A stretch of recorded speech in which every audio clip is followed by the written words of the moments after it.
안녕하십니까. 이번 시간에는 아웃소싱과 운송의 종류에 대해서 설명하도록 하겠습니다. 아웃소싱과 운송의 종류. 아웃소싱과 운송의 종류. 학습 목표는 아웃소싱, 물류를 아웃소싱한다 이런 개념. 그 다음에 운송의 어떤 종류가 어떤 운송이 있는지. 물류 아웃소싱을 한다. 물류를 내가 하지 않고 다른 사람에게, 다른 기업에게 어떤 맡긴다. 이런 의미예요. 어떤 물류를 내가 우리 회사에서 직접 하지 않고 어떤 다른 회사에게 맡긴다. 물류 전문가에게 맡긴다. 이런 의미가 될 수 있는 거죠. 그래서 근데 그런 물류를 아웃소싱하는 목적이 있다는 거예요. 목적. 물류 아웃소싱하는 목적.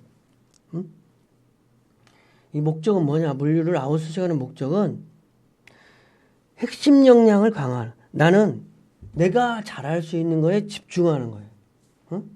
내가 잘할 수 있는 거에 집중하고 물류 업무가 중요하지 않은 건 아닌데 물류 업무를 외부에 맡기고 내가 우리 회사에서 하는 일을 경쟁점하고 차별화하고 더 특화시키는 거라는 거죠. 그래서 기업의 핵심 역량을 강화한다. 전문성 및 경영 체질을 강화하는 거예요. 우리 기업, 우리가 하고 있는 자사가 하고 있는 일에 핵심 역량을. 그리고 또 시너지 효과를 창출하는 전략이다. 물류를 아웃소싱 주면 그 아웃소싱하는 물류업체가 물류 전문업체이기 때문에 그 부분을 더욱 더 잘할 수 있다는 거죠. 그래서 아웃소싱 부분에 대해서는 물류 전문업체가 어떤 핵심 역량을 이용하여 할 수 있어 전 기업 활동에 핵심 역량의 강화가 가능하게 됨으로써 두 부분의 시너지 효과를 창출할 수 있는 거라. 그 다음에 비용 절감 전략이 된다. 제3자 분류를 통한 물류 아웃소싱을 통해서 최소 비용으로 최대 효과를 창출할 수 있다는 거죠.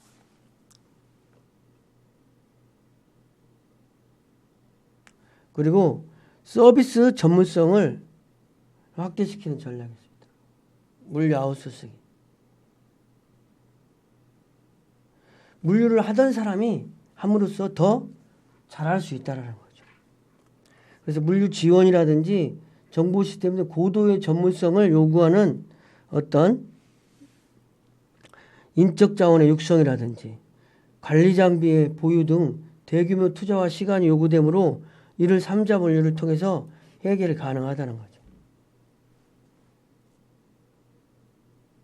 그래서 정리하면 기업의 핵심 역량을 강화하고 시너지 효과를 창출하고 비용 절감을 하고 서비스 전문 효과를 확대시키는 전략으로서 물류 부분을 내가 하지 않고 다른 사람한테 맡긴다.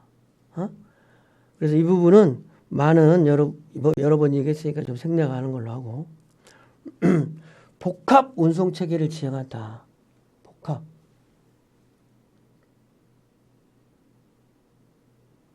복합 일관 수송은 철도, 자동차, 선박, 항공의 특징을 살리면서 2종류 이상의 수송기관을 조합하여 만드는 거라는 거죠. 트럭, 철도 트럭으로 하나요. 트럭, 선박 트럭, 트럭, 항공 트럭 이렇게. 그래서 복합 일관 수송인으로 주목받는 게 모덜 시프트라는 거죠. 모덜 시프트. 한 가지로만 하던 거를 각각 특징을 살리면서 총 비용을 최소화하는 방향으로.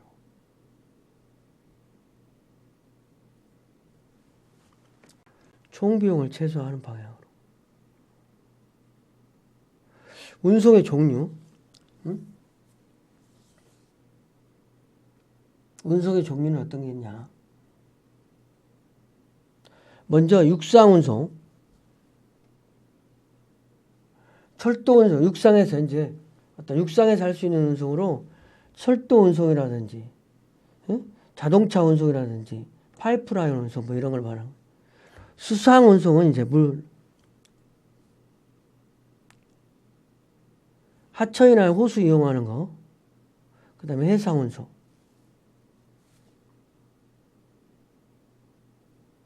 항공 운송은 다 알겠지만 항공 운송.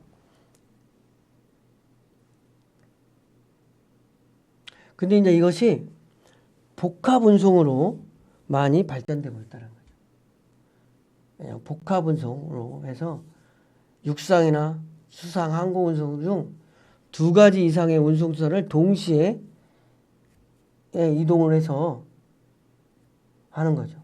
근데 이랬을 때 책임의 한계를 묻기가 어려우니까 그거를 한 업체에 일관으로 맡기는 거죠. 그러면은 육상에서 파손이 됐든 항공에서 파손이 됐든 책임져 줄 사람이 있잖아요. 환적을 하더라도. 그런 부분을 그래서 요즘 복합 운송이 어떤 대세화되고 있다. 근데 복합 운송은 운송수단을 구분하는 기준은 아닌데 하나의 운송수로 완성하는 데는 지리적으로 여건이 안 되는 경우도 있잖아요. 제주도 같은 데를 화물을 운송하는데 제주도에 화물을 운송하는데 한 가지 운송수단으로 운송하기는 되게 어렵잖아요. 어? 바로 공항 옆에 있어가지고 비행기로 해서 비행기 하는데 또 제주도를 가도 제주도에서 또다시 목적지까지 갖다 줘야 되잖아요. 그래서 어떤 여러 가지 복합 운송이 늘어날 수 있는 거죠. 그래서 하나의 운송수단을 완성하는 데 있어서 지리적 여건에 의해서 필연적으로 이용되기도 하며 보다 효율적인 운송을 위해 이용되기도 한다는 거죠. 그럼으로써 운송수단별로 이제 장단점이 있기 때문에 운송이 이제 이렇게 복합화되고 그러는 거죠. 운송이. 대표적으로 자동차 운송과 철도 운송만을 예를 우리가 뭐 자동차 운송은 많이 우리가 접해본 것 같지만 그거를 좀 자세히 보면은 장점과 단점이 있다는 거예요. 화물 자동차 1톤 같으면 장점이 도어 투 도어가 가능하다. 집 앞에서 자기 공장 앞에서 공장에서 쓰라고 소비자의 집까지 갖다 준다. 도어 투 도어가 가능하다는 거죠. 응? 그리고 화물 자동차는 필요할 때 용달차 즉시 이용이 가능하다는 거죠. 그리고 소량함으로 중근거리 운송에 유리하다. 응? 그리고 일관 수송이 가능하다. 일관 수송. 일관 수송이라는 거는 딱 화물을 받아가지고 목적지까지 딱 갖다 주면서 해준다는 거예요. 그리고 적기. 화물은 아무래도 화물차가 좀 빠르잖아요. 그리고 포장이 간소하고 간략화도 가능하다. 운임이 탄력적이고 다양한 통로로 운송을 할 수 있는 거죠. 1톤차가 안 들어가는 집은 없잖아요. 그런데 단점은 화물 자동차는 대량 운송에는 부족. 아무리 실어봐야 뭐 8톤, 16톤 차도 있기는 있어요. 그렇지만 톤수가 제한되어 있잖아요. 그리고 장거리, 아주 큰, 우리나라에는 일일 생활권이기 때문에 단거리가 많지만 장거리 운송에는 좀 부적합하다는 거예요. 자동차 운송. 그리고 운행의 안전성이 좀 저하된다는 거예요. 자동차 사고가 많이 나는 거예요. 항공기 사고는 한 번 나면 대형이기 때문에 많이 나는 것 같아도 주목도가 있어서 그렇지 실제로는 자동차 사고가 훨씬 많이 나는 거예요. 그 다음에 적재의 중량이 제한되어 있어요. 화물을 4톤 차는 4톤만 실어야 돼요. 그리고 요즘은 교통체증이 많으니까. 그리고 화물 자동차는 환경오염을 유발시킬 수 있다. 그죠? 철도의 장점은 원거리, 대량 수송의 경우에 적합하다. 그 다음에 전천후 운송이 가능하다. 철도는. 원거리의 대량 수송. 그 다음에 비교적 안전함. 응? 철도 사고는 거의 없다고 볼 수가 있겠죠. 그리고 전철이나 철도는 정확한 시간에 정확하잖아요. 그런 점이 장점으로 되는 거예요. 그 다음에 근거리 운송 시 운임이 비싸. 철도는 너무 가까운 멀리 많이 보낼 때는 철도 요금이 싼데. 근데 철도는 또 환적 작업이 필요해요. 화물 파손.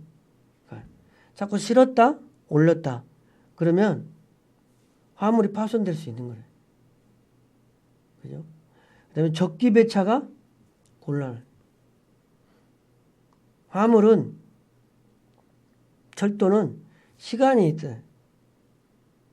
응? 화물 운행의 시간이. 나 때문에 물론 내가 큰 거래처면 나 때문에 별도의 화물선을 운영할 수도 있겠죠. 근데 정해진 시간만 가는 거죠.